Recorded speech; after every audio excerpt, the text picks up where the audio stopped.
If you're interested in financial aid for college or career school, you're going to need to fill out the free application for Federal Student Aid, or FAFSA. It takes most people about 30 minutes to complete online, and the best part, it's 100% free, and it provides you with access to grants, loans, and work-study funds from the federal government. And many colleges and states use FAFSA information to provide their own college or state financial aid. Before you fill out the FAFSA, it's a good idea to create your FSA ID, a username and password that lets you electronically sign your FAFSA and gives you access to various websites related to federal student aid. And here's an important tip. If your parent is providing information on your FAFSA, he or she will need his or her own FSA ID. Visit studentaid.gov/FSA ID for more information. Your FAFSA can be completed online at fafsa.gov, and help is provided throughout the online application process. You will need to fill out the FAFSA each year you are in school because your financial situation may change. Plus, you may be able to automatically transfer your tax data from the IRS, making the application even quicker to fill out. Each state and college or career school sets its own deadline for the FAFSA, so it's best to get it done early. Since some of the funds are available on a first-come, first-served basis, you don't want to miss out. Now that you know about the FAFSA, you might be asking, well, how much money will I get? Your college or career school will do the math, and there's a simple formula that they use. First, the college takes your cost of attendance, which is the total amount it will cost you to go to that school. Your cost of attendance will vary from school to school. Then, the college subtracts your expected family contribution, or EFC. Your EFC is based on information provided in your FAFSA and will not change based on the school you attend. However, the EFC is not necessarily the amount of money you will have to pay. Basically, your cost of attendance minus your EFC equals your financial need. Your college uses your financial need and other information to determine how much financial aid you can receive. See? Pretty simple. If you have questions or need more information, please visit studentaid.gov.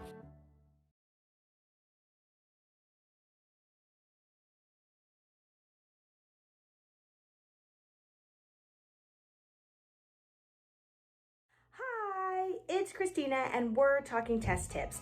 And today we're going to talk about whether or not you should still take the SAT and or the ACT.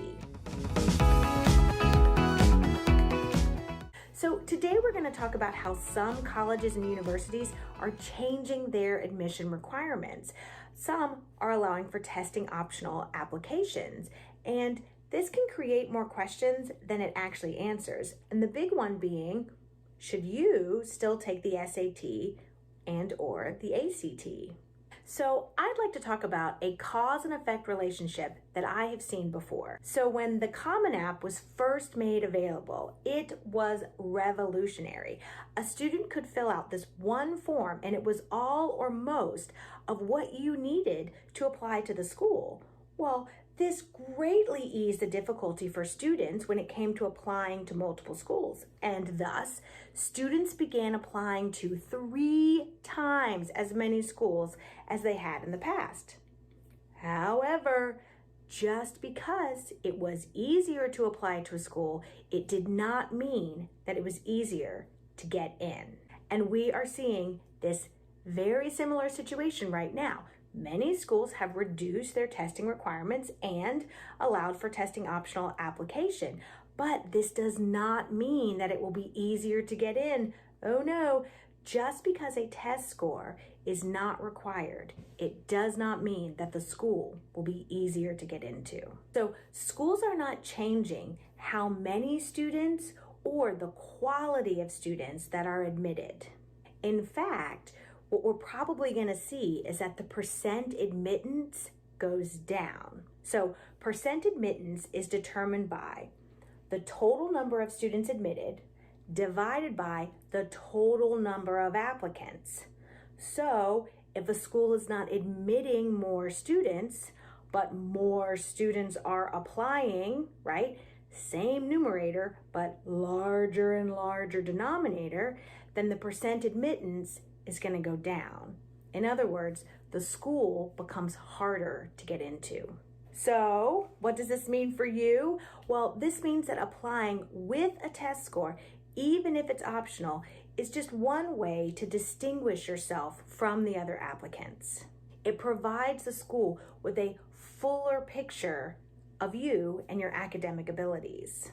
Look, schools will know what tests are and were available at what times, even if it varies by state. In other words, let's say that a kid from your school applies with a test score and you do not. So who do you think will have a more complete application, right? Think of it like the other student is providing yet another piece of information, even if it's not required. Additionally, if you're thinking of applying for a scholarship, they will likely still have testing requirements. Scholarships need a variety of quantitative data, right? Objective data to verify that scholarship recipients are meeting minimum requirements. So choosing not to take the SAT or the ACT could make these scholarship opportunities unavailable to you. So the takeaway here is that if you can take a test, then you should. So we know that a lot is changing and changing week by week. So you want to make sure that you are checking the SAT and the ACT website for overall testing timeline, changes in registration, or other policies. And additionally, you want to monitor your individual testing site. So as different regions are making distinct decisions, it's important to know what's happening at your specific testing location. All right, happy practicing.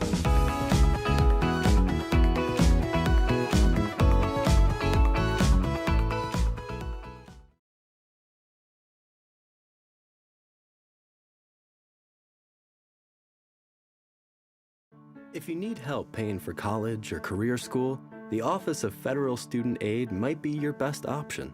We offer more than $150 billion to students each year in the form of grants, loans, and work-study funds. And federal student aid can be used to pay for school expenses, such as tuition, room and board, and books and supplies. After you've filled out the free application for federal student aid, or FAFSA, you'll receive an award letter from each school you list on your FAFSA. This letter explains both the federal and non-federal financial aid options that a school is offering you. So let's talk about federal aid. If you qualify for and receive a federal grant, you won't have to repay the money. That will definitely help offset the cost of school, but you may still need additional help. If so, a federal student loan might be your answer. Remember, a student loan is just like any other loan. It's borrowed money that will have to be repaid with interest. If you plan to take out a loan, consider federal student loans first. Compared to private student loans, federal student loans often have lower fixed interest rates and offer many benefits that you won't find otherwise. For example, when it's time for you to repay your federal student loan, your loan servicer can work with you to find the best repayment plan for your individual needs. Plus, you may be able to adjust your loan payments based on your income. You also may be able to defer your federal loan payments, deduct student loan interest on your taxes, and even consolidate your eligible federal student loans into one loan with one monthly payment. Federal loans can even be forgiven based on certain types of employment. Getting a work-study job is another great option to help pay for school. Eligible undergraduate and graduate students will be able to earn at least minimum wage. If you have questions or need assistance, you can contact the financial aid office at your college or career school or visit studentaid.gov for more information.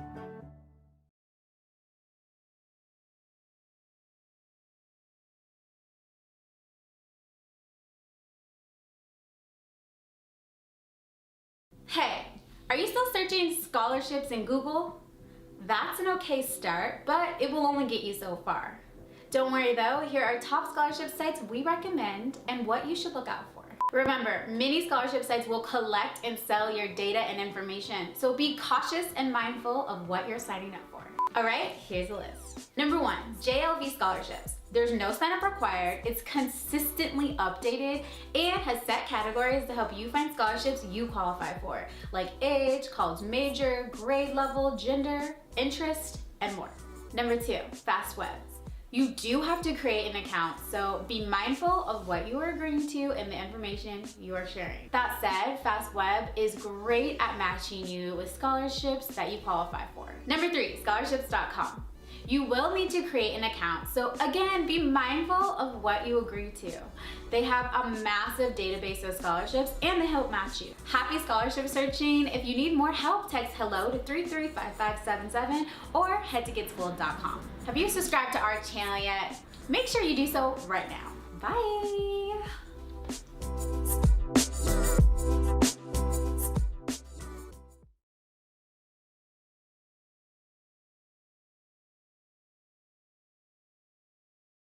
One thing you should know is that colleges can actually reduce their own financial aid package on a dollar-for-dollar basis by the amount of any outside scholarships you receive. So for instance, if you received an outside scholarship from a private corporation or from a private philanthropic organization like the Soroptimist Club. This is called scholarship displacement or stacking. Now, if you receive an outside scholarship, the schools will first look potentially to see if you have any unmet need that they were not able to meet in their own financial aid packages. The vast majority of schools will allow you to reduce any unmet needs you have with the outside scholarship before they reduce their own aid package. And then if there is no unmet need, most schools will first reduce the loans they're giving you before they reduce the free money or the grants and scholarships. This is very individual to each school, however. It's great if they reduce the loan package because that means there's less money you have to pay back, especially when the private or outside scholarship is free money. However, again, it really depends on the school, and there are still a minority of schools who will actually reduce their own grants and scholarships by the amount of the outside scholarship. So in that case, it really doesn't matter if you have the private scholarship or not. Either way, you're not going to get any more money.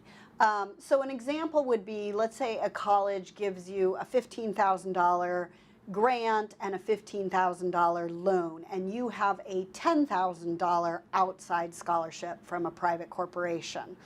Hopefully, the college would reduce the $15,000 loan package first, so all of a sudden you're only having to pay $5,000 in loans back. But it is conceivable that they will reduce their grant package by $10,000, in which case it's kind of a wash in terms of having that outside scholarship. Some aid they will never reduce. This is called first dollar aid, and an example of that would be the Pell Grant, which is going to be $5,775 each year. In that case, the Pell Grant is a lump sum that is never reduced because the federal government really has enough money to cover that, regardless of whether you have outside scholarships or not. You are required to report all of your outside private scholarships to your university. So you really need to check with those schools first before you go spending lots of time and effort on applying for outside scholarships to see how they treat outside scholarship in determining their aid packages or in reducing their aid packages. Also realize that outside private scholarships are usually, although not always, only one-year awards. So you need to make sure then that after that year in which you have that outside scholarship, your college or university realizes that you don't have it in your sophomore, junior, and senior year, and so that if they've reduced the aid package when you did have the scholarship, they re-up the aid package when you don't.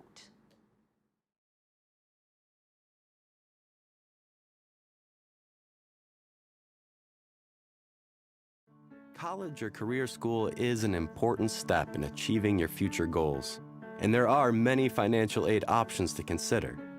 Did you know that a federal student loan can be a great way to help pay for school? After all, a grant, work-study job, or a scholarship can be a huge help, but these forms of aid may not cover the full cost of attending school. So if you decide to take out a federal student loan, it's important to understand what you are getting and be a responsible borrower. Getting a loan is a big decision. You might be paying your loans back for 10 years or more, so take your time to decide. And remember to accept only the loans that you need, because you'll have to repay them once you're out of school. Here are a few things to keep in mind when deciding how much to borrow. Do some research. Make sure that your school is the right fit for you, both educationally and financially. Location, location, location. The amount of money you need to borrow can depend a lot on where your school is located. In-state schools and community colleges may cost less than out-of-state schools. And finally, getting an idea of your future income is also important when deciding how much to borrow. Starting salaries vary greatly depending on your career path, so it's worth thinking about how the amount of your loan will affect your future finances. After all, your student loan payments should be only a small percentage of your salary after you graduate. Once you've decided on your school and figured out how much money you should borrow, you'll need to sign a promissory note, which is an agreement to repay your loan. Make sure you keep a copy for your records. If you do take out loans, you'll need to keep in touch with your loan servicer when repayment begins. Your loan servicer will make this easy for you by offering web, email, and phone contact options. If you make this investment in your future, being an informed, responsible borrower can pay off in a big way. If you have questions or need more information, please visit studentaid.gov.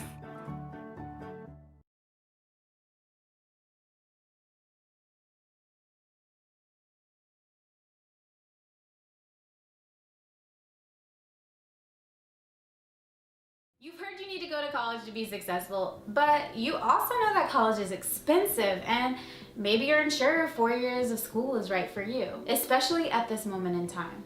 Community college can be an excellent stepping stone to achieving a 4-year degree or a 2-year associate's degree or certification.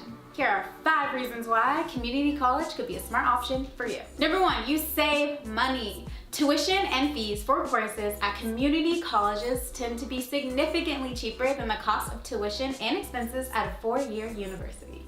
Number 2, smaller class sizes. Most community colleges don't have big lecture halls like universities. Class sizes can average 30 students per class, even for intro classes like Biology 101. Number 3, get a degree in 2 years. You can get an associate's degree in as little as 2 years or earn a career-specific certificate, allowing you to jump quickly into fields like dental hygiene, radiology, nursing, and working as an EMT. Number 4, transfer to a 4-year college. Whether you complete a 2 years associate's degree or only take a handful of classes, community college is an excellent stepping stone to a 4-year bachelor's degree. Number 5, get a feel for distance learning. It's highly likely that the majority of colleges across the US won't have in-person classes during the fall 2020 semester or quarter. If you're worried about whether distance learning in a college setting works for you, taking a class or 2 at a community college is a great way to find out. If you're thinking about community college but have questions or want advice, text hello to 335577 or head to getschooled.com. Alright guys, make sure to like, subscribe, share, text it to a friend, tell your mom, tell somebody, post it on your social media so you can help somebody who's trying to make a decision. Alright, bye!